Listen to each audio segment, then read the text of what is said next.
Happy Sunday. Oh my gosh. And I should have brain fart. Sorry.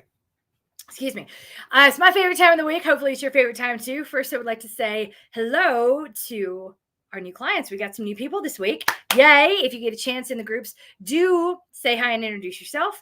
It's a wonderful place to be. But the most important thing that I think we offer at Fitness Protection is the community that we have here. It's a pretty fantastic one. So even if you're more the type to lurk rather than interact all the time, either way, say hi, let everybody get to at least look at you for a minute and welcome you to the experience. Got a lot on the plate tonight. Not too many questions, though. Sorry whether I'm getting a little bit of a late start. We had family photos today. And as you can imagine, they were an absolute disaster, just like they are every single time I try to do these. And you would think, similar to the marathon, I've done enough of these that I would have an idea what to expect. And the truth of the matter is, it is a little bit different and a little bit funky every single time I do it. Whether I'm showing up in a marathon to a marathon in the same body I had the last time I ran a marathon. That hasn't happened for a decade because I've had 4 kids. And every time I show up, it's like a process of rebuilding. And yet it's still not the familiarity that I had for years and years and years. So I tell you that today, those family photos are the same way. I know it's going to be painful, just don't know how painful or where the pain is going to present. And here it presented all over the place. So HRH made it very clear that she would not walk. She had to be carried through the field. So there are going to be beautiful patches of sweat all over Mr. MK's shirt, which I shouldn't love it as much as I do, but I freaking love it. So she demanded to be carried into the middle of the field and had to be changed there, the dress, because the dress I wanted her to wear in the photos. It was not the dress we had her leave the house in. So we had bathed everyone like before I took a bath. So I thought, like, worst case scenario, nothing can go wrong here. I've hedged all my bets. You have never hedged all your bets with HRH Baby Violet, because as soon as we got in the field and we took the dress off, I could see her belly and legs covered in blue magic marker that she had stolen from the whiteboard wall. And I am impressed with that tenacity. I am that determination of I'm going to do what I want to do and never what you want to do ever. And it is kind of very impressive to me. I know where she learned it, and I do respect it. It is a little maddening at times. So I tell you again, all that to say this, for those of you who are running a marathon today, for the first time in a while, whether the last one was 4 weeks ago, like Dan Felton, or several years ago, like Katie Fry, who ran New York City today, Dan ran Raleigh, I want you to know that I'm really proud of you. When it comes to a marathon, there's a level of familiarity with the distance, but it is hard to go from marathon to marathon with long periods of time in between and expect to be able to build on what you got the last time. So I know it sounds a little trite just to be like, well, you'll never get better, is not what I'm trying to communicate here. But the mentality we tend to have around that particular distance is, I've done it before, it'll be fine. It's like riding a bicycle. And it's not like riding a bicycle. It's more like taking family photos with Violet. It's that she's going to let you know who is in charge. And you, no matter how hard you've tried to hedge your bets, she will find a way to best you. And sometimes it's going to be your day, other days it isn't. So you've got to be able to detach yourself from it and say, it's family photos. It's a marathon. I do this because I love them, because I have hope. And I refuse to give up that hope, as sad as it sounds. I have hope that one year we're going to have actually like a good, easy, successful. But this year, Cheyenne didn't cry, and she's usually the one in tears. This time it was just Violet crying the whole time. So we'll see what happens. But when it comes to the marathon, again, it's not like riding a bike. It's more like family photos with Violet. Something's going to go wrong. God knows what, but you cannot let that say anything about you. I'm not a bad mom or a bad photo taker or whatever like we would want to draw from this, because the day or the photos were a freaking disaster. At least I got some pretty earrings out of it. And I need you, as you're going into any race situation, to avoid doing that same type of illogical analysis on your performance. Reach out to me, talk to me. If you really want to try to talk about like what it was, what it means, and where to go from here, I will happily crunch the numbers with you and look over the data. Odds are pretty good though. Anything I say is going to come down to the same thing. And that is, we need a good race before we can have a great race. We need to have a well executed race before we can do it. Now, same thing, only faster. And for a lot of you, it that can be really frustrating. Wait, so I need to run at least 3 marathons before I PR? Maybe. It's not all about PRs though. It is a process of getting to know your body, the distance, and then reconciling the two. Kind of like when you're out there, it's about knowing how far you've gone, how much time is left, and how much energy you've got left over the time that's allotted. And that's a lot to be sorting out. So it's easier if we kind of get to the point where it's instinctual. And the easiest way to do that is these easy effort runs, build a gigantic cardiovascular base, which is what everybody's doing here. Just don't talk about it because you know what, that's sciencey and boring. And if you're still listening at this point in the presentation, I am so glad that you are here. So if it was your day, amazing. Hold on to it. If you're a little disappointed with the time, remind yourself, like,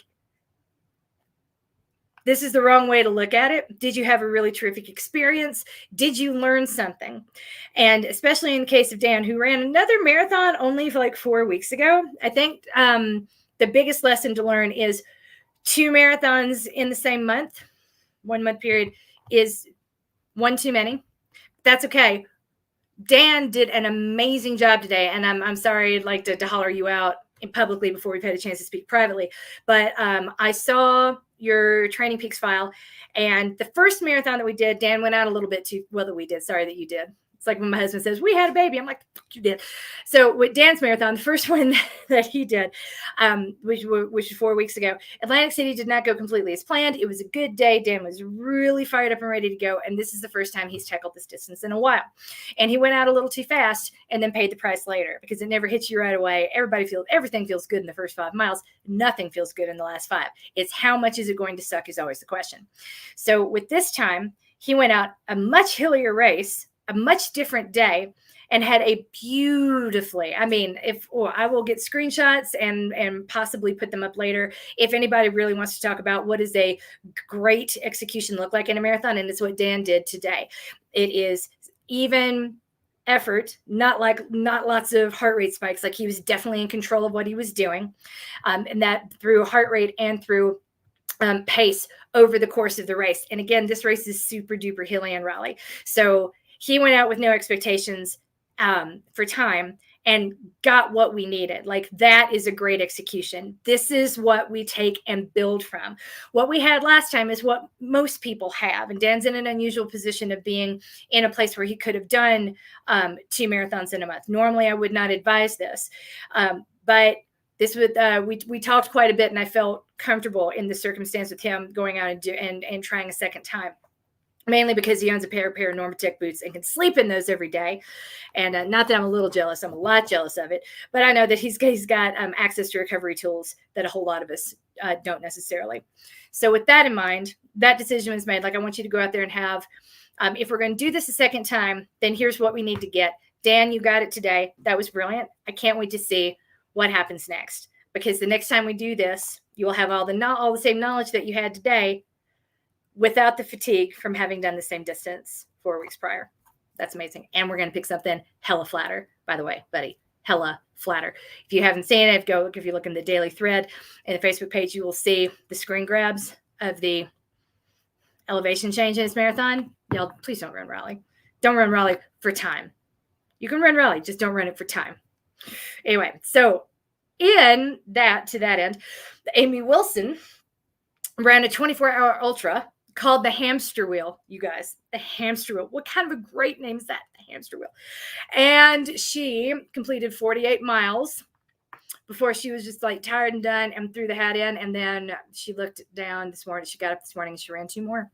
And I cannot be prouder of you, Amy. 50 miles is a lot of miles. You know who can tell you that? Everybody in the We Run for Donuts group. That's Adrienne Holmes and Francine Schiller and Amanda Williams, and all the other names are eluding me right now, and I know they should. But there's a group of girls who ran 3 days at the fair recently, and they know exactly how much work 50 miles is, especially the way you did it. It was a 4-mile loop this time, you guys. Hamster Wheel up in New Hampshire. Well done, Amy Wilson. I talked about Dan. Karen Schluter is feeling better and is starting to run again. She's got, she recently had to back out of Philadelphia because she's had some minor health issues, none like the ones I've been talking about on my personal Facebook page. But we are behind you 100%, Karen. I know running more slowly than you want to go at any given moment is the hardest thing you'll ever do. So I know exactly how hard it is to not be running at all at any given point in time.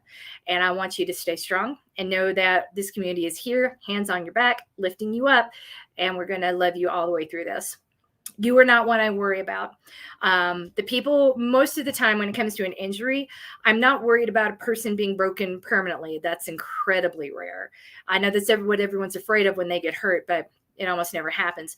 What I'm afraid of, though, is that mentally it can break your spirit so much it's impossible to bring it back, and then we make choices that hurt our body a little bit further. So I'm very proud of you, Karen, for staying out of that cycle, which we both know you've been in the past.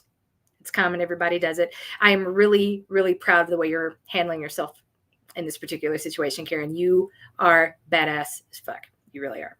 Karina Terry, speaking of badass, ran the Snowy Canyon half marathon and did quite well. That sounds scary. I can't lie. I love snow. I love watching snow. I don't love necessarily running in the snow. One little quiet lap is fine, but a half marathon in the snow, I would be like, no, ma'am, I'm going home. And then finally, we got last but not least at all, Katie Fry ran the New York City Marathon today. And I could not be more excited for her. Photos will be coming up on Instagram. If you ran a race this weekend, let us know. Send us a picture. We would love to give you a shout out publicly on all of our social media. And just say like, hey, it isn't about the race. We don't come here specifically to race. There's more to running than racing.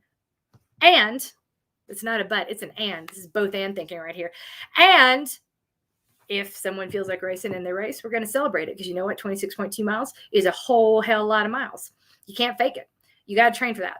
And even if you're trained, there's still no guarantee of a good day, let alone a great day that's a showcase for your fitness level and a showcase for your training. And those are more rare than we care to admit. So if you had that great day, we are absolutely going to cheer with you. If it wasn't a great day, we're still going to acknowledge how much you did and how proud we are of you. One is not better than the other. One probably needs more external support than the other, though. And that I recognize too, because people are like, you can't just say, I ran a marathon. Even people who don't run are like, what was your time? As though they have a fucking clue. I hate those people. But anyway, Kristen Fraser, some more weekly wins here. Kristen Fraser is showing amazing resilience as she patiently works on rebuilding.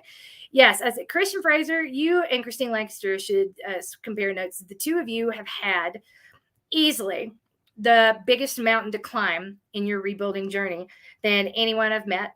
And I am awestruck, and I don't use that word lightly. I am consistently blown away by your ability to sort of keep your head in the game and your spirits above sea level. Very, really and truly. You ladies are amazing, and I love having you in here. Amanda Bailey, who's also one of the We Run for Donuts crew. Amanda Bailey has been logging some great consistent runs, and it's up to 8 miles for her long run. That is amazing. I haven't had 8 miles in a long run in a while. Y'all, I look forward to the day when 8 miles feels good again. Speaking of feeling good again, Lynette DeShields Kuhn, her daughter Maya, is battling juvenile leukemia, is back in the hospital. Her red blood cell count was a little bit too low. We don't know how long she's going to be there, but we do know that we're going to love you through this, Lynette. Big hugs, big shout out to you. Fuck cancer and double fuck cancer in kids, man. It's just not fair. It's not fair. Okay, moving on to some of the questions. Yay. Need some help thinking about clothing as the seasons change. Talk about clothing all day long, y'all. I can do it. My body has a really hard time with cold, and if I allow myself to get too cold at the beginning of a run, my body never seems to be able to warm up and settle in, so I end up feeling sick the whole time. However, if I dress warm enough that I can handle the start, I'm massively overdressed a few miles in. Sounds about right. I generally have to keep the clothes with me so that I can put back on if I cool down later in the run. Any suggestions on running clothes that are easier to adapt to changing conditions? Maybe something with lots of ventilation zippers, or maybe ways to get warmed up before I head out so I don't have so many extra clothes to carry. I tell you what I did after we got, I don't know if you have a bike or a rowing machine. We have both. So the rowing machine's folded up here on the wall. But now I will not be, because I have the same problem that you do. And if I am so cold or so sweaty that my head isn't in the game, I might as well get out and call it and come back inside. And being too cold and too sweaty, like ice freezing to you, is a really great way to get there. So one of the things that I recommend is warming up indoors if you can, if that's available to you. Go ahead and put on your running clothes, your first layer, and then hop on the bike, hop on the rowing machine. Use that. Don't go crazy. Like, we don't need to throw it into the highest gear, the hardest gear, but just finding that good level 3 out of 10, like what I was doing today on the Peloton. I think my heart rate was at like 148 and I had it on 38 resistance and a 75 cadence. And I just kind of held that while I watched a movie. That is the sort of thing that I would recommend you do for a warm up, because if it's got a little bit of resistance, but not too much, you're going to sweat. And that's kind of what we want to do before we get dressed and then go outside. So that is one way to do it. I've also in the past talked to people about doing silly toes inside the house before going out. Remember those silly toes? You've been doing them. You've been doing them. If you've been doing them, you've been doing them. We need to do silly toes. If you ran today, by the way, foam rolling too, you need to do that. Go look on the YouTube channel for the foam rolling routine, and let's do lots of that. So I'm not opposed to ventilation zippers. I just don't love them, because those were generally made for people who were doing like really, really long hikes. We're skiing all day long, like my husband and kids do. I don't want to do that shit. I'm tearing my knees up. I get hurt enough just walking down the street. So I'm not anti-ventilation zippers. I just feel like they don't help with heat enough, unless you're doing something like really, really long and arduous over the course of the day. Then it can be a real lifesaver. But otherwise, I would just, at the times I found people being like, open your ventilation, I just unzip the front and flap it around like that, which you probably don't want to do during a run. So the way that I usually recommend dressing is, again, if it's under 30, you want your top layer, or your bottom layer rather, your bottom layer to be something like Wazi wool, really, or smart wool, super thin, like 150 denier, no thinner than like glove liners, no thicker rather than glove liners. And once you have that on, that's going to trap a decent amount of heat against your skin. And then because you've got that warm layer underneath, now you need to be a little more conscientious about what you put on top. If you run super duper cold, it's good to know that any rain jacket you wear is also, because it's plastic, is going to trap the heat in as well. So you might be able to get away with something lighter underneath something that like a rain jacket, which I find those too hot to run in most of the time. And I've owned more than I care to admit, because it is just so hard to regulate the temperature in a rain jacket. So maybe if you're not running in the wet and you have no reason to wear a windproof or waterproof outer layer, let's think about over that first layer of light wool. On top of that, putting something more like sweatshirt or French terry material. Because again, French terry, it's probably not what you would choose to wear out by yourself, but that is going to be a really great, it's going to be very breathable, and it's not going to be holding in a whole lot of sweat, because what does make it through the wool will evaporate more than likely before it hits the French terry. So it's not like you're going to be running around in freezing sweat, being really miserable. So play around with those upper layers, but just know that you don't have to commit. The problem, ventilation might not solve the problem. Maybe we need an outer layer that doesn't necessarily need ventilation at all, full stop. That's something to think about too. So I would kind of start there. Another thing that I like are the actual literal layers, the tearaway sleeves. It is not odd to see me on winter runs reaching up, pulling off my tearaway sleeves over my gloves, and really I've just got on a light layer and a vest. Because here's the other fun thing: if you anytime you think to yourself, man, maybe I need a ventilation hole, I would be like, do you really need a jacket? Maybe instead of something to cool you down here, you just need a vest, because there's going to be a lot. All we need to do is keep your core warm and keep this covered. So maybe that wool layer, what goes on top of it, instead of a waterproof jacket, is going to be something like a puffy vest. And those I'm in love with. They're really easy options to find. I know it took me a while to get into the vest, though. I'm 43 years old. I wore a vest for the first time in 2018. They were very popular. I used to see professional runners in the winter with gloves and a vest with arms wide open, and I'm like, that never made sense to me, so I just refused because I thought that looked so ridiculous. I refused to wear a vest for a really long time, but I gotta say, if you've got a lot of fluctuations in your body temperature, vests are a pretty good way to go. So try that, and then we'll talk about bottoms a little bit later. Maintain got another question. Is there a group race calendar? Would love to know if there are other members in my area for a race. That is a great question. I'm sorry I didn't think of that sooner. I know Erin Harkness has put one together, and I think she'll be sharing the link in the Facebook groups this week. And as soon as she does that, I will email it around to everyone as well. Again, sorry I didn't think of this sooner, but in all honesty, I truly thought up until maybe a week or two ago, I thought New York was going to get canceled. Katie Fry can tell you, she was like, what's going to happen? I'm like, I don't think it's going to happen. I don't think it's going to happen. I don't lie to you guys. There was no, all signs pointed to there's no way this is going to happen. And then it did. So I don't mind being wrong. I'm glad you guys got to have your day. But yeah, that's why we didn't put one together, but we're going to put one together now and just keep it going all year round. Final question. And this is one I received earlier. Had someone reach out and asking about some stiffness in their plantar fascia and some pain in their heel. And I put up a video, I believe on Instagram a couple of weeks ago, of me scraping my feet with my big ugly foot scraper in Moab, Utah.